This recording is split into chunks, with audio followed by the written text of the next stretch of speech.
Chapter 14. There is more to this scenario than whether you, Orion Pax, and you, Megatron, will call your followers Autobots or Decepticons, Halogen said when at last he had gavelled the council chamber back into something resembling silence. Your actions thus far have set this planet on a course of war. Megatron, he went on, leveling his gavel at the Great Gladiator, it matters not a bit whether you told your Decepticons to abduct Sentinel Prime or not. What matters is that your Decepticons abducted Sentinel Prime. And Orion Pax, it matters not whether you and Megatron have argued over methods or philosophy, because your actions have contributed as much to the current crisis as his have. This stung, but Orion Pax knew he must accept it. Humility comes before greatness, it said somewhere in the Covenant, and where humility has not paved the road, greatness may not walk it. Yes, Counselor, he said. This seemed to satisfy Halogen, more, at any rate, than Megatron's haughty silence had. The question of freedom has lain dormant for far too long. We, this council, must accept our share of the blame for this. I stand before you, citizens of Cybertron, and I express my regret for my failure to see and acknowledge the pent-up anger caused by the perpetuation of the caste system. Counselor, Ratbat interjected. 4 other counselors echoed him, among them Contrail. Ratbat went on. Surely you do not wish to upend the caste system that is serving us so well and so stably right now. Ratbat, you fail to understand that the upending of the caste system has already happened. It happened with the detonations at Six Lasers and the Sonic Canyons and the other places where innocents lost their lives at the hands of zealots, and it happened at LT Hex Casino, where our leader, our detached, disaffected, disinterested leader, vanished with apparently no fight whatsoever. This drew a roar and tumult of disapproval. It is time to see what is before us. Halogen cried out. We have been willfully blind for far too long. Orion Pax and Megatron stood together, listening. They glanced at each other. Orion Pax could still see the anger in his friend's face, but he saw also that they were still allied, still working together. Whatever the council said, the movement would continue. And the council said it, they had already won. Without leadership our civilization must surely founder, Halogen went on. This High Council, with its 13 competing voices, may deliberate and consult, but in the end a single individual must make decisions. Sentinel Prime would have done it, but he is. We do not know where Sentinel Prime is, Sigil said. No, Orion Pax was thinking. We do not. And it may be that we do not find him until long after all of this is settled. We cannot count on anything, he realized. No existing structure can handle the problems we have raised.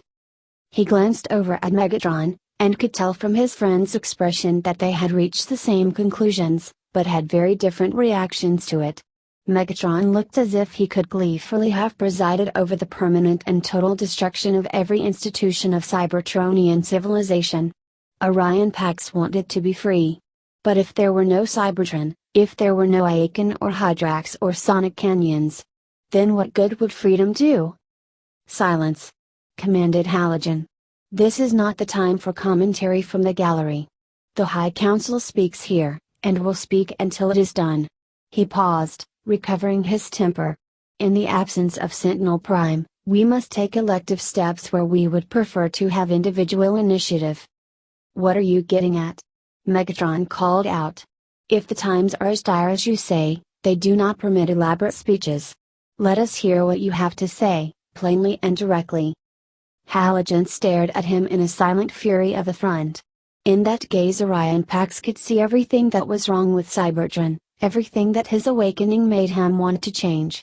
Who cared about the protocols of the High Council, about Halogen's sense of decorum, about the grand theater of waving gavels and shouted dissents from the gallery? None of that was real. None of it mattered.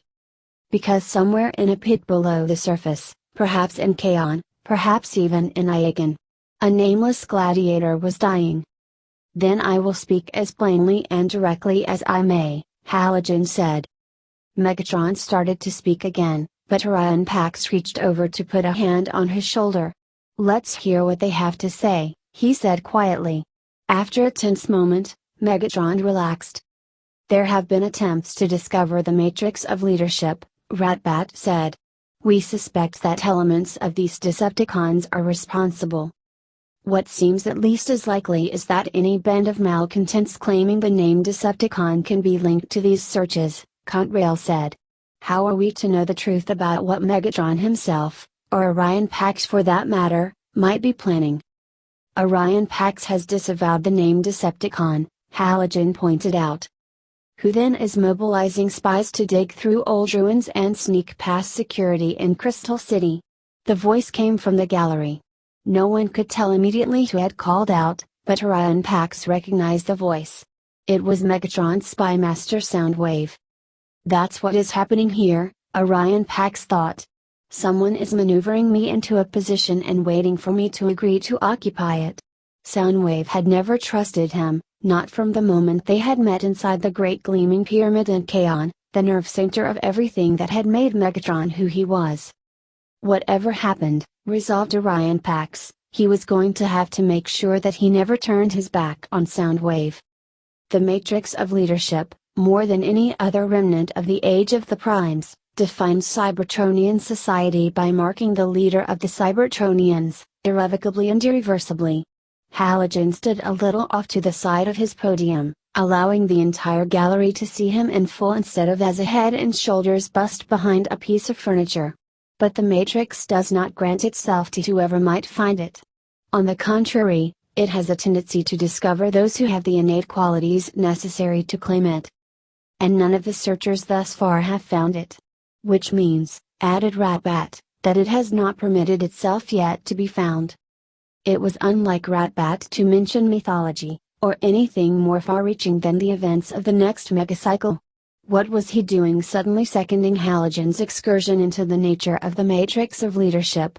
Orion Pax was suspicious. He saw that Megatron looked as if he wasn't quite sure what was going on, either. Unaware of what anyone in the chamber thought, Halogen pressed forward. This body, the High Council of Cybertron, has realized that events in our cities are spiraling out of control. Part of this is due to a lack of leadership, which explains the sudden surge in the number of expeditions searching for the matrix of leadership. But, as we have explained, the matrix will not reveal itself to just anyone. Contrail stepped forward to stand at Halogen's shoulder. There is a way forward. We have consulted with the archivist of the Hall of Records and he has revealed to us some things that we did not know. Get on with it, muttered Megatron. Only Orion Pax could hear. What were they getting at? Orion Pax couldn't tell from all of the ceremonial verbiage.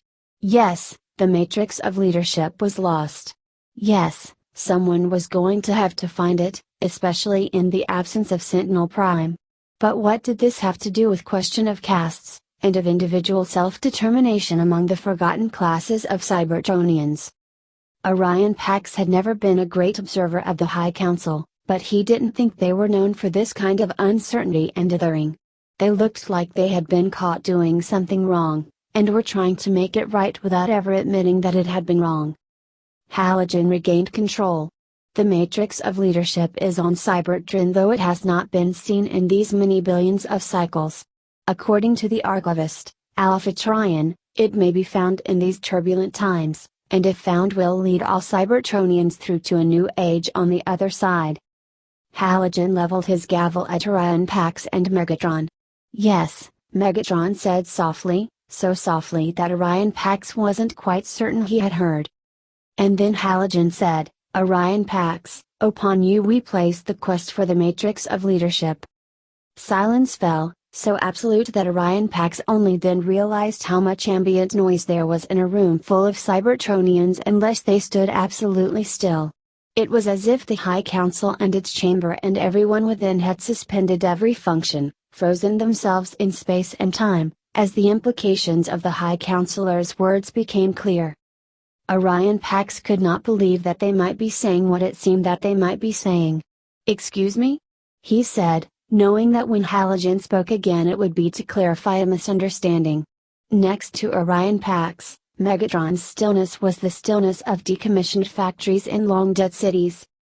As one, The High Council set their gavels down and saluted.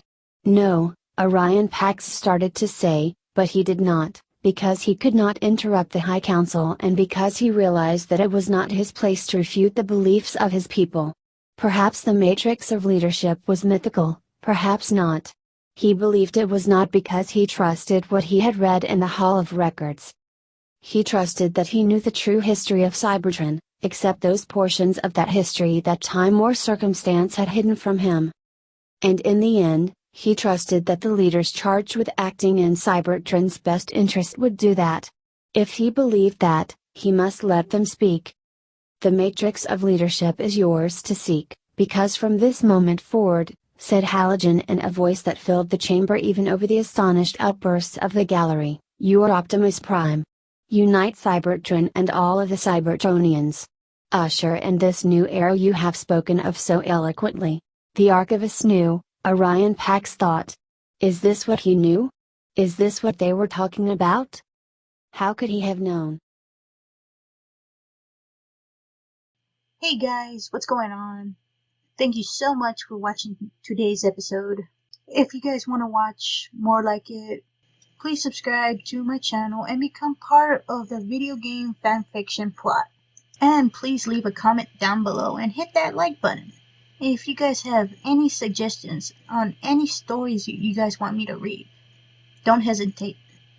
They're always welcome here in the video game fanfic plot. That also goes for video games. Until next time, goodbye!